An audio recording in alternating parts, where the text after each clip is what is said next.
No, ce bai are? Apoi nu dă deloc lapte. No, dragi, dar pe astăzi nu da de fel. O țărăit un pic și gata. O, stai să mă uit să vedem oare ce bai are. O fire setat. No, dai umblat la control panel.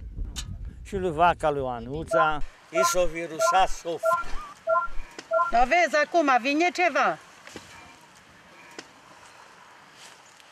Slab de tot.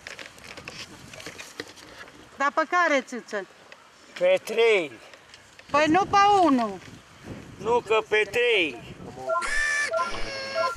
Cred că îi duță matricea. Ți-am zis că vacile din Olanda sunt cu electrovalve chinezești. Acum vine pe 2 și pe 4, dar slab, nu mă țârâie. No, stai să-i dau troubleshoot. I-am dat eu Errol 47. Îi bai pe comanda de distribuție. Presiunea la țâță. Trebuie dusă în service și pusă pe stand.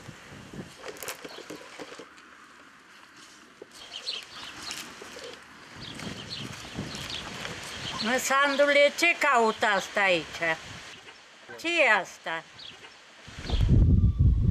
Asta îmi trebuia. No, du-te.